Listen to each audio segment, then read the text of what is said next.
karena framework ini akan terkait satu dengan yang lain. Kerangka kerja ini tidak akan selesai hanya dengan laporan keuangan saja, tapi juga terkait di dalam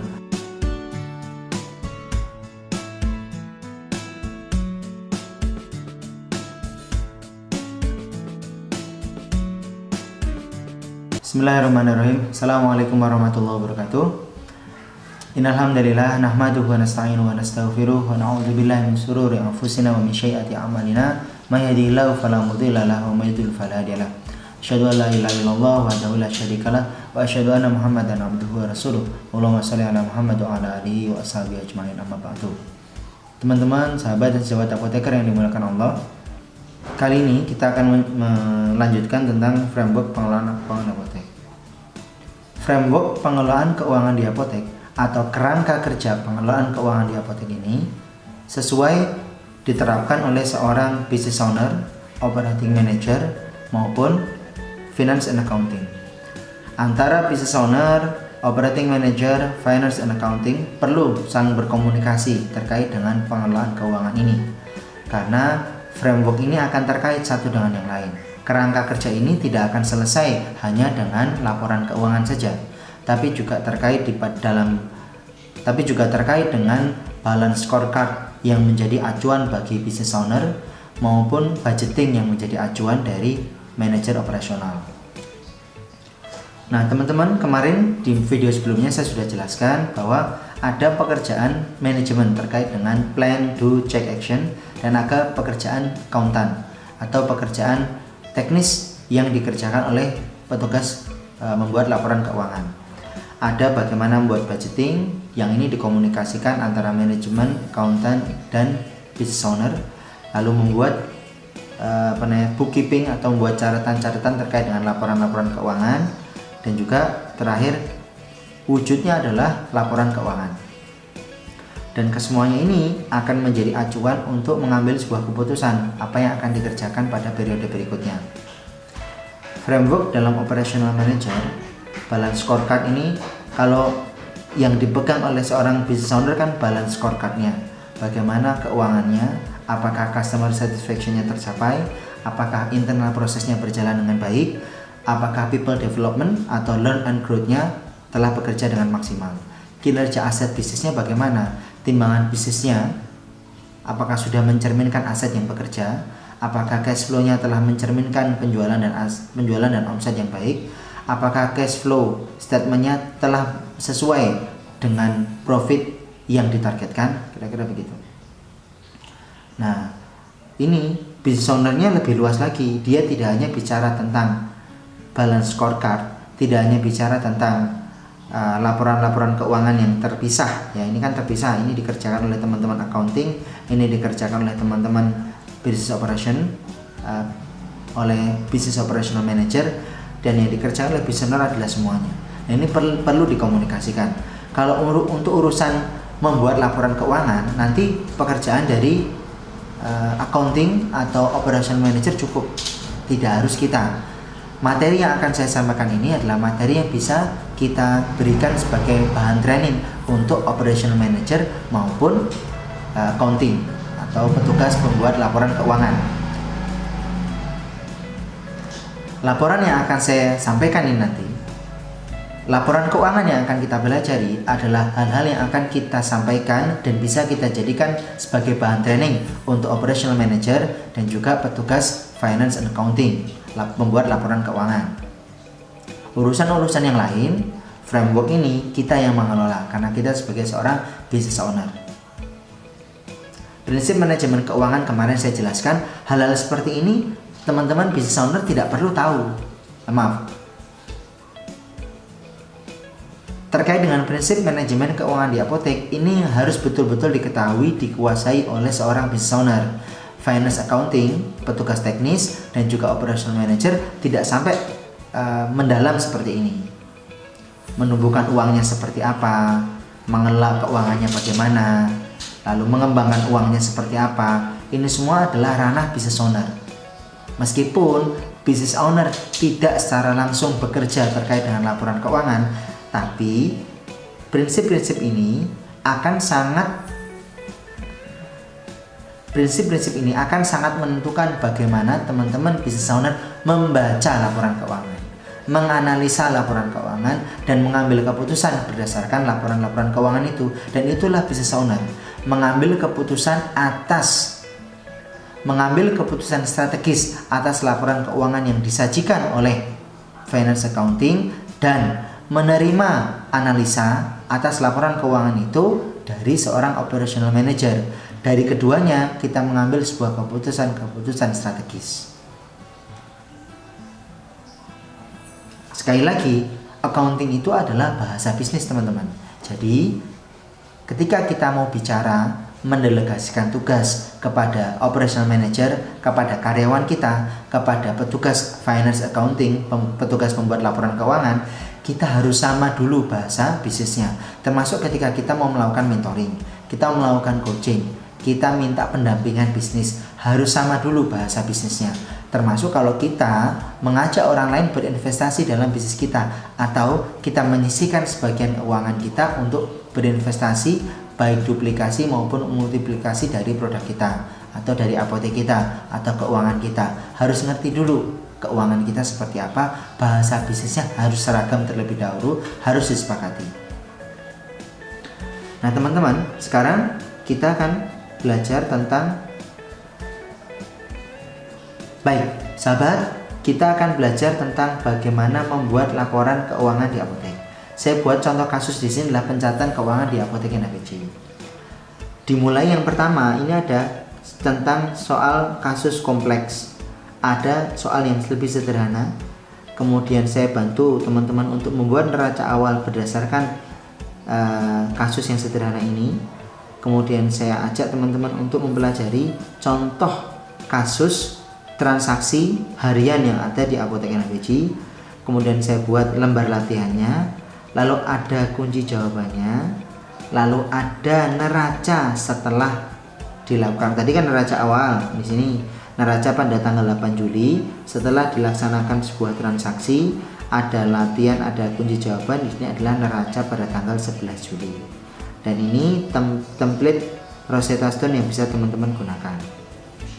Ini ada lembar latihannya juga. Intinya ini insya Allah akan membantu teman-teman untuk melatih karyawan mempelajari tentang aplikasi prinsip-prinsip pengelolaan keuangan dalam ruang lingkup kerangka kerja pengelolaan keuangan strategis di apotek Anda.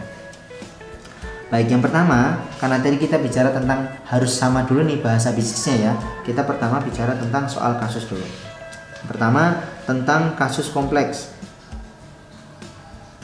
Di sini ada beberapa hal yang perlu saya sampaikan. Satu, ada akumulasi uang kas dari 5 rekening. Nah, ini saya pisahkan rekening-rekeningnya. Itu ada kas di kotak uang, menyimpan uang penjualan, kas di laci atau petty cash atau kas kecil, uang kas awal setiap pergantian shift. Ada kas di kotak khusus untuk inkaso PBF atau supplier yang sudah jatuh tempo. Kami kumpulkan setiap pekan. Jadi setiap hutang harus terbayar, selalu terbayar. Jadi nilai uang inkaso itu selalu saya sisihkan terlebih dahulu. Uang recehan dan akumulasi uang yang ada di rumah yang belum bisa terkembang. Terus uang khusus untuk simpanan barang konsiasi. Prinsipnya sebenarnya kami tidak menerima konsiasi, tapi kalau ada orang yang maksa ngasih konsiasi, minta tolong kasihan Bapak Arif tolong dibantu, oke. Tapi untuk uang konsiasi, uang event kami pisahkan, tidak kami sertakan pada uang. Nah, kalau teman-teman tidak memisahkan uang seperti ini gimana Pak Arif? Nggak apa-apa, teman-teman bisa pakai contoh yang simple case seperti ini. Nominalnya sama kok, 29025, tapi teman-teman tidak tahu sebenarnya atau tercampur satu rekening dengan rekening yang lain. Mana yang lebih bagus? Tentu yang ini. Kelihatannya kompleks, tapi teman-teman akan tahu uang ini untuk apa, uang ini dapatnya dari mana, cara membelanjakannya seperti apa, metode controllingnya bagaimana. Lebih mudah. Jadi misalnya di inkaso ini sudah diambil 12 juta misalnya, total 12 juta dalam satu pekan, itu berarti sisanya harusnya tinggal 2.760. Kita ngitung sisanya itu lebih mudah dibandingkan kita harus ngitung dari total semuanya gitu. Piutang pelanggan, piutang pelanggannya berapa, nilai stok barang di apotek, nilai etalase peralatan komputer, nilai perlengkapan, nilai sewa dibayar di muka, nilai legalitas, goodwill. Goodwill di sini saya pisahkan dengan legalitas. Kalau legalitas di sini adalah komitmen apoteker. Angka 7,5 dari mana? Angka 7,5 saya dapatkan dari ex karyawan saya yang kemudian diterima di K24. Ex karyawan saya yang kemudian diterima di apotek franchise. Apotek franchise itu mengharuskan karyawan saya ini karena udah terlanjur daftar ke sana, kalau mau keluar dari apotek franchise tersebut, dia harus membayar 7,5 juta. Berarti nilai komitmennya dia itu sebesar 7,5 juta. Saya tulis di sini nilai komitmennya sebesar 7,5 juta. Kemudian goodwill berupa brand, akumulasi biaya rekrutmen, pelatihan karyawan dan seterusnya saya tulis 5 juta. Boleh nggak lebih tinggi Pak Arif? Boleh. Mau 12 juta mau berapapun silahkan.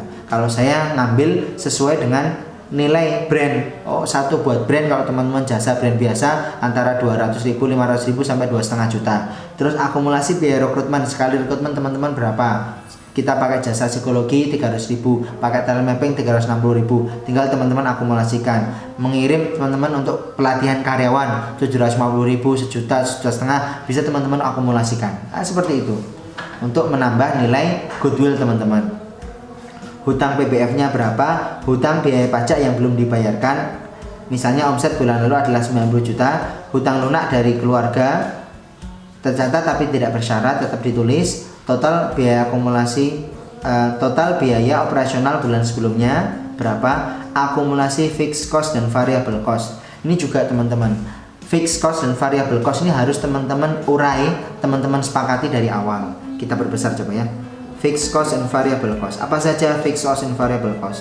Misalnya di sini fixed cost and variable cost adalah, fixed cost adalah sesuatu yang tidak, fixed cost adalah sesuatu yang harus kita bayar mau bagaimanapun keadaan apotek kita. Mau rame, mau sepi, fixed cost harus dibayar. Apa itu?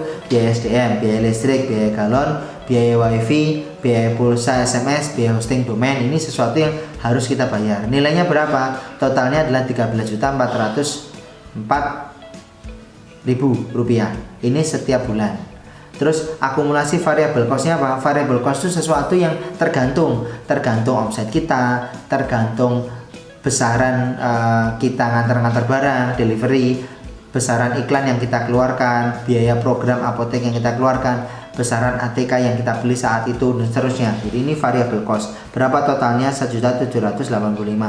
Berapa idealnya Pak Arif? Tidak ada ukuran ideal. Yang paling ideal adalah yang paling rendah. Itu saja. Atau teman-teman bisa meminimalkan variable cost dan bisa mengefektifkan fixed cost, itu sudah baik insyaallah.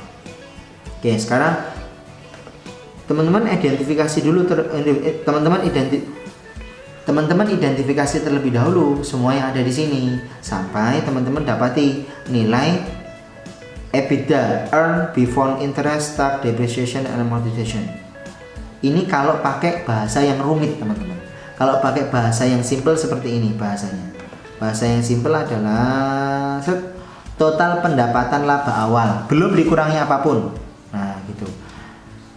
Ini dijumlahkan dari pendapatan laba dan pendapatan lain-lain, dari event, home pharmacy care, dari iklan, ada misalnya Bodrek atau Konimek nitip ke tempat kita, dia bayar ke tempat kita, nah itu masuk ke biaya iklan. Terus laba yang ditahan juga belum ada. Terus belum juga dikurangi dengan biaya pajak. Jadi di sini sama nih, laba pendapatan akhir dan pendapatan laba awal sama gitu. 24.950. Net profit value-nya dari mana ini? Bisa dapat 9.760 ini dari nilai ini. Pendapatan akhir dikurangi biaya operasional. Teman-teman nanti yang ikut membeli video ini sudah langsung dapat tutorial ini ya. Jadi teman-teman bisa langsung mempraktikkan di rumah. Kemudian modalnya berapa? Preview-nya juga belum diambil. Nah, kalau yang lebih kompleks seperti ini, ada pendapatan laba sama sih, ya. 24.950, tapi ada nilai-nilai yang lain nih. Ada pendapatan laba, pendapatan lain-lain, sama kan diakumulasikan. Lalu ada interest, bunga bank atau bagi hasil syirkah. Kalau teman-teman pakai bunga banknya dimasukkan di sini. Bagi hasil syirkah teman-teman masukkan di sini. Akumulasi penyusutan depresiasi of tangible asset. Barang-barang yang nyata, yang berwujud yang kemudian teman-teman susutkan. Kalau saya tulis buatnya di sini nilainya berapa nih? 456.666 per bulan, disusutkan setiap tanggal 10. Berarti ini baru tanggal 8 tadi awalnya, jadi belum saya susutkan. Dapat angka ini dari mana? Dari F15, F16.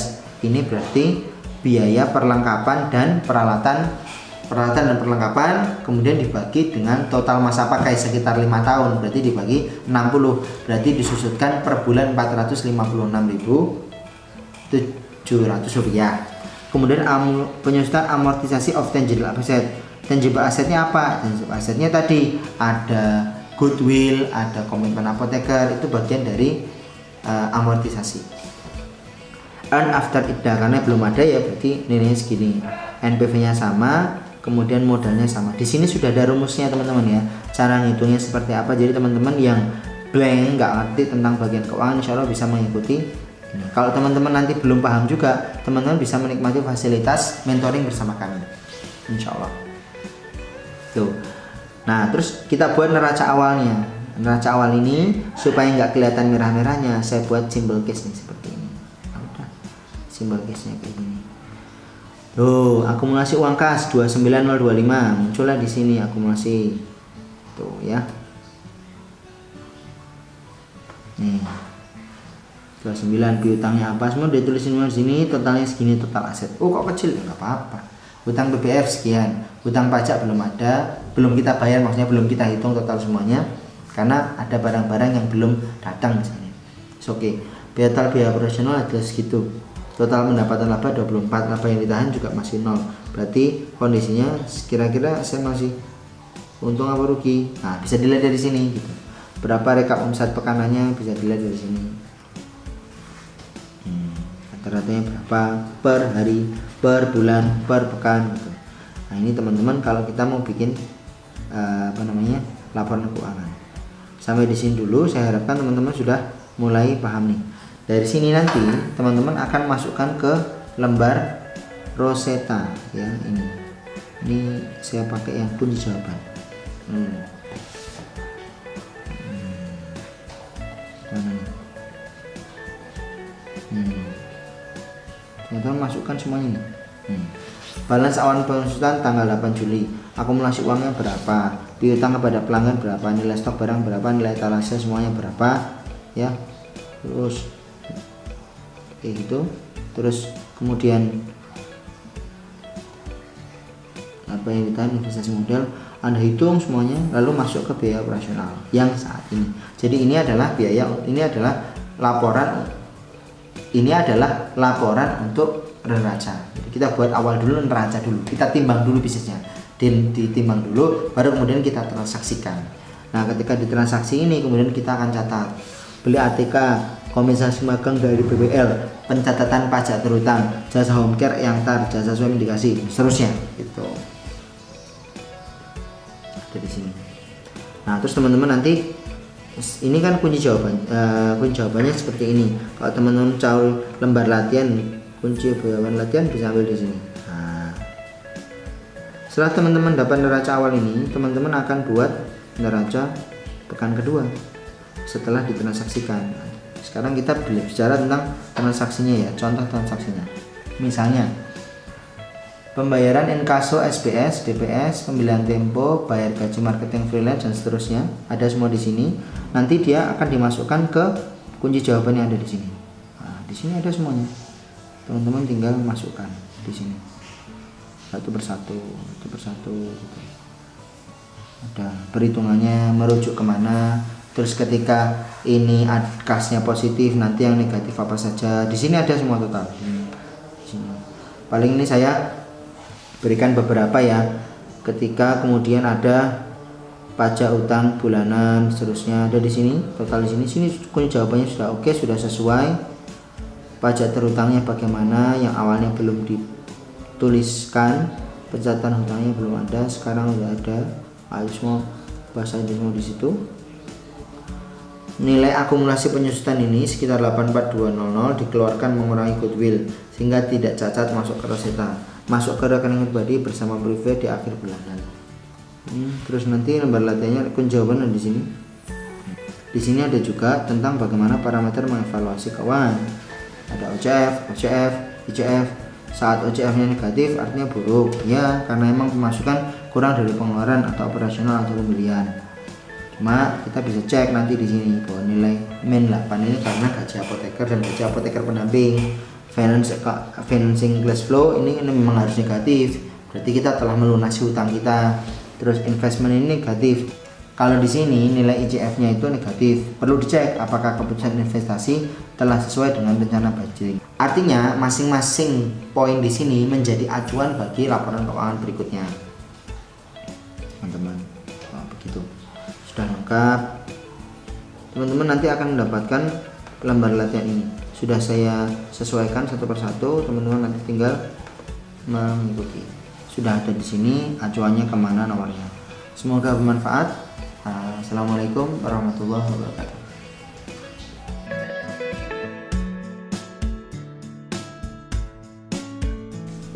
Jangan lupa subscribe, like, comment, dan share.